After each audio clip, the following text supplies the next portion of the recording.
Hey everybody, good to see you guys this beautiful Monday morning. I'm doing a stream test. Okay, so the last time that I streamed, the internet was just all sorts of choppy and rough. So I'm doing a stream test today just to kind of check out the signal, get some comments from you guys, and see uh, how it's going. What you guys think of it. I changed some settings on my OBS streaming software. Hopefully, it's giving a better picture and better sound quality. That's what I'm hoping. So I need some feedback. You guys, let me know what you think. Also, I want to talk about kind of the topic that I brought up last time. So if you followed that crap stream that I started a few days ago, several days ago, I was talking about dislike trolls. Okay, so what are dislike trolls? They're folks that click on your video for just to dislike it. Just like I don't. There's probably several reasons why people do it, which don't really know. There are several great suggestions for why some folks would do it. Maybe just to correct the percentages. It's not really personal, and that sometimes it just feels personal. So let's see what you guys are talking about. Okay, so let me make this larger. There we go. All right, so it appears that the stream is going fairly well. I don't know how the picture quality is compared to some of my other videos that I've done, but hopefully it does pretty good. I got about a 200-foot Ethernet cable, and I just ran it all the way to my router instead of depending on Wi-Fi. So hopefully that really fixes it. So the chat that you're seeing on the screen over here, it's about 30 seconds delayed. So let me know how. I'm hoping, it looks like all the connections are staying really, really good. So I hope it goes well, as this is a stream test. I also wanted to tell you guys about, and I'm going to do a separate video because I took my new pulpit Bible to church yesterday. And this thing is ridiculous. It's awesome. It is so cool. It's enormous. Like, it's a foot tall. Like, I can't even get it all in the screen. It's a foot tall by like 9.5, 10 inches wide, and it's 3.5 inches thick. It's enormous. And look at this, is just crazy. It's just giant. I looked a little bit odd sitting in the on the fourth row. This covered, my legs were crossed like I had to have it crossed so I could lay the whole thing out, open it. It spans almost 2 foot wide when you include the width of the spine, plus the 9.5, 10 inches on one end, 9.5, 10 inches on the other end, plus a 3.5 inch spine. It's almost 2 foot wide. So it's pretty crazy big. So anyway, all right. So using your phone, thank you, Michael. It looks good. Okay, so it's probably just my internet connection. Hooking up with Ethernet was probably the answer. I did change some video settings to a higher bit rate, a little different color palette, and I'm using my NVIDIA graphics card where the previous settings in OBS wouldn't allow me to use the NVIDIA. So anyway, I hope it looks good, sounds good, and it's fairly accurate, not very choppy. That's what I'm hoping. All the indications look pretty good. So I guess I was hoping to get a few more folks, but it is kind of Monday morning, and I was just doing this as a trial basis. So yeah, Travis, yeah, you're right. Makes 0 sense to them. To you, yeah, I don't know why. Really, I'm fine with dislikes when we're talking about dislike trolls. It doesn't really bother me, but when I'm trying to plan out content for my channel, it's it skews the perception. Okay, so like I just happened to do kind of a non-spoiler my reaction to Avengers Endgame, and I loved it, and I got like, I don't know, that's probably a different genre of video anyway, but I got like 12 dislikes out of 100 views. So I don't know if they just click on them to hit dislike, or maybe the videos are just that bad. Who knows? So anyway, do you guys have any questions? I have never done a Q&A. I've never had a dependable stream to do a Q&A kind of thing. And this kind of setup is pretty neat. I do have some more stuff coming to help me do a multi-camera setup. But do you guys have any questions regarding pretty much anything? I'm open to it. I do have to make a couple of videos in the next couple of days. I've got about a stack of 10 reviews I have to get done between all the other stuff I have going on. So if I was going to do a Q&A, now would probably be a really good time. So if you have any questions in the next minute or two, that would be great. If not, then I'm just going to log it off and count this stream test as a success. So that makes me feel nice. It seems like the settings have done pretty good, and having that Ethernet cable was the cat's pajamas. So I'm pretty excited about that. So thank you, Tiger One. I appreciate your support. There's a lot of folks that are really, really kind of subscribers, and you know how people choose to subscribe to YouTube channels is really subjective. It's different for everybody, and you know, for me, I subscribe to just a few. I don't have a ton of channels I subscribe to, but those that I do subscribe to, I watch every video because they really kind of hit my interests. Okay, so anyway, so I appreciate every subscriber that I have, because I know that I don't subscribe to a ton of channels, so I'm hoping that I can produce content that will keep people enjoying the channel. So, okay, we have, is there a thin tail ESV? No, there's not. It's coming though. The newer Quintels, we heard from Beth Rhodes with Evangelical Bible and Scholar Bibles. She said that the newer editions will have the 28 GSM paper. The NASB thin tails have the 28 GSM paper. Now, so the new ESV Quintel, it essentially will be a thin line Quintel because it'll have the same density paper. So I don't know whether it'll be called the thin line Quintel or just that'll be the new Quintel. I personally love the 28 GSM paper. I think it's an excellent paper, and the thin tail is an excellent Bible. So, but no, there's no thin tail ESV as of yet.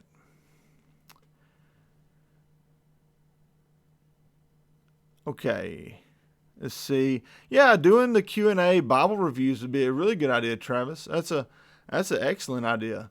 Almost like I would have the review pre-recorded, play it, and then have like a live Q&A after that. That would be really neat. Probably could do that for highly anticipated Bibles. It would have probably been a really great idea when Crossway released their preaching Bible, because there was a lot of people wanting to see what this thing was all about, and kind of got some mixed results on the reviews. So that would have been a really good one to have on a live Q&A. That would have been really interesting. Yeah, hey Dad. My dad's in the comments, and my mom, yesterday was my mom's birthday. Love you, Mom. I'm so blessed to have both of you, and thankful for you guys. Good to see you, Travis. Thanks for checking in, man. I appreciate the feedback. Let's see. So wait then until then, or get the full Quintel. Michael, I will be. I'll be as candid as I can. The first edition Quintel, the ESV Quintel, is it's awesome. I have one of those. Okay, so and let's see. Okay, so this Bible is the Credo Quintel. It is the Imperial Blue Credo Quintel, and it has a 36 GSM paper. It's amazing. If you can get one with the 36 or 38, get it. It's awesome, and it doesn't sound like that's going to be. It doesn't sound like the 36 or 38. I don't think they're going to be backing off the thinner Bibles, okay? Because thinner Bibles sell better. That's just economics. So if you like the Bibles, the Quintel as it is, then I recommend you go find one of those. They're great. You're not going to get much better than the first edition and the second edition. The first edition being the 38 GSM paper. It had some differences on the spine. Okay, so the second editions have the raised ribs, and like this Imperial Blue has the silver. I love this. I love the silver gilding, the blue under silver, and I love having the creeds in this one. This is probably a $250 Bible because they're out of nobody's selling theirs right now. So that means that the price usually goes up. So yeah, I would recommend that. But if it's not that big a deal to you, I promise you, the Skylar ESV Quintel, when they go to the 28 GSM, it will be very high quality, and it'll be very similar to the Thintel. Okay, so it's going to be really, really nice. So it just depends on what your priorities are. The ghosting's almost indistinguishable.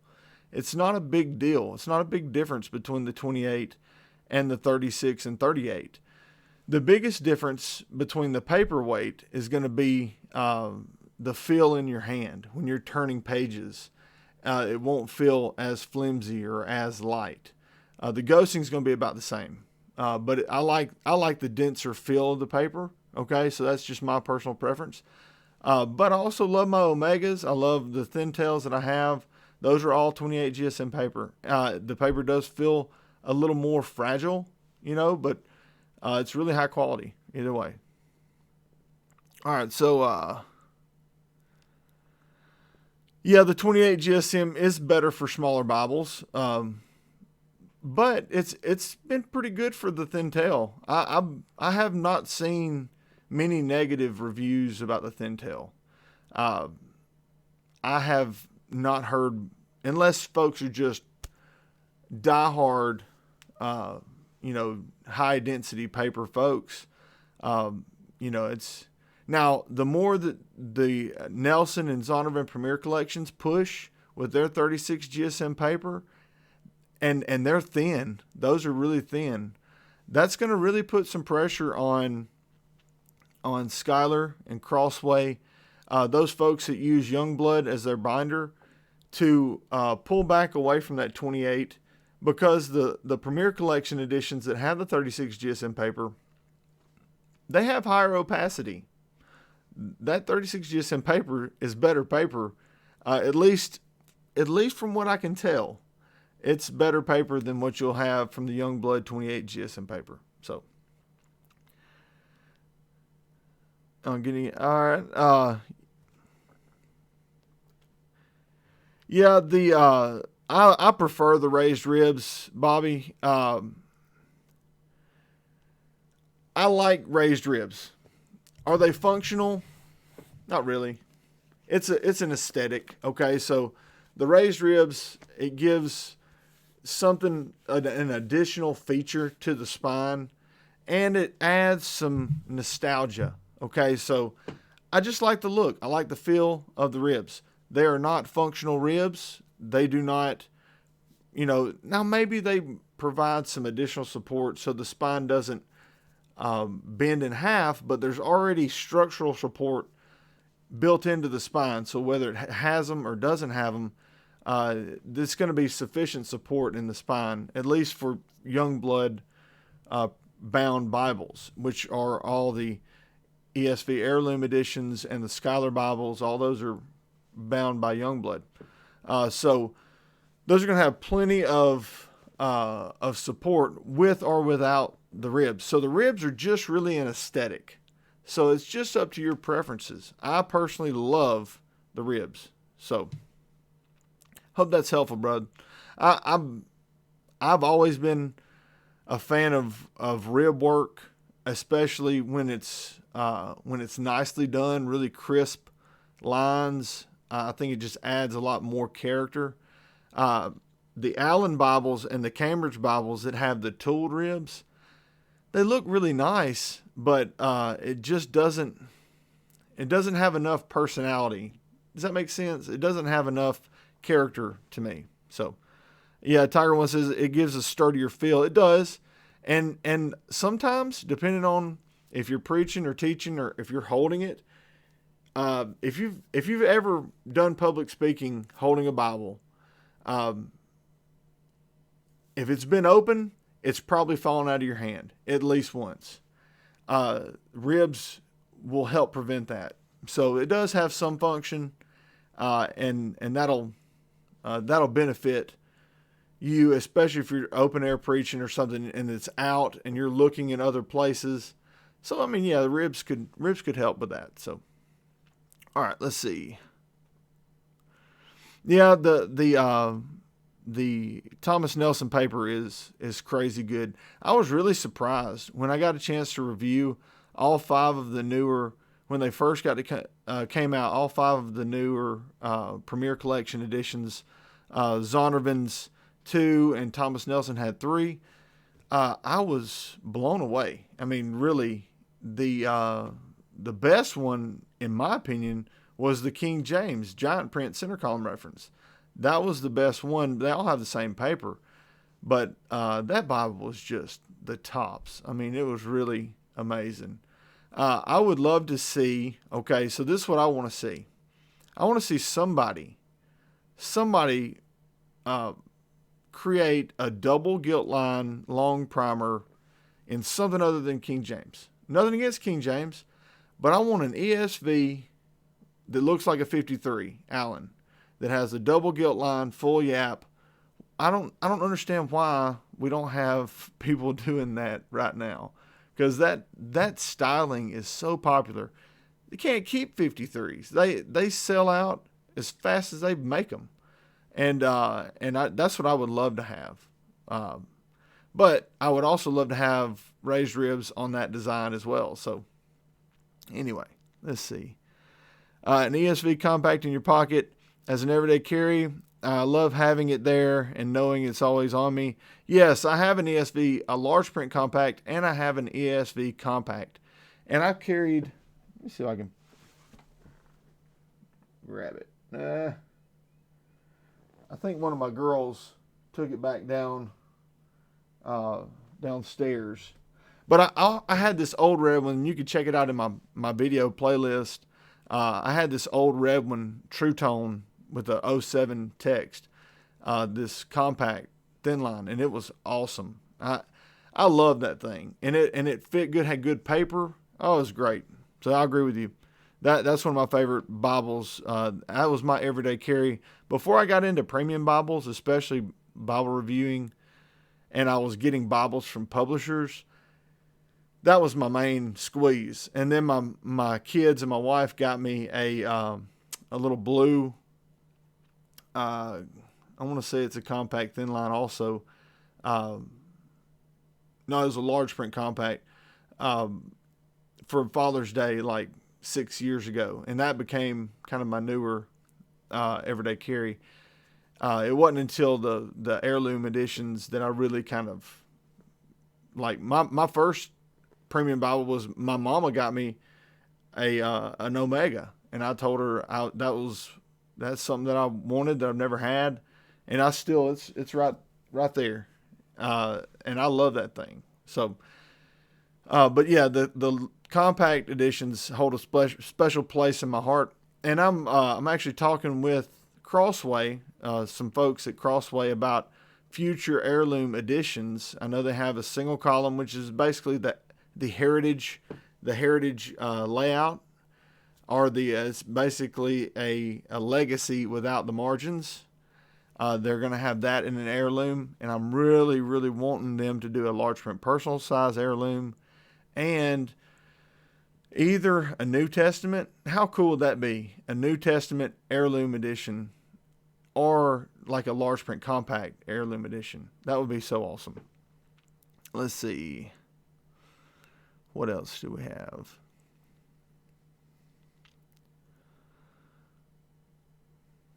Okay, Tiger. Yeah, man, we got to work out a trade, man. I need one of those 07s. Okay. That is something special. Shoot me an email. You can check my about section, and we'll have to figure something out, because I'll have to do something to get one of those 07s. That's one of my favorite text blocks. I love the Allen Reader. It's the same thing except better.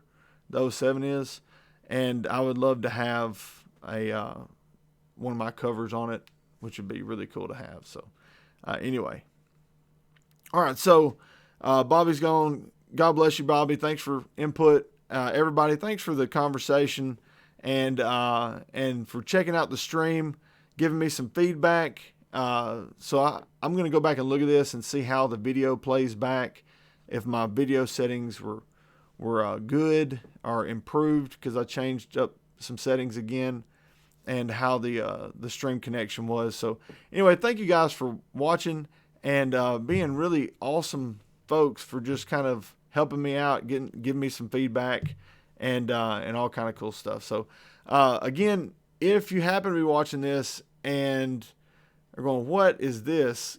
Check it out, subscribe, check out all the videos in my playlist, and I do a lot of Bible reviews, tutorials, and stuff. So there might be something in there that you like. So check it out, and thanks for watching. God bless everybody.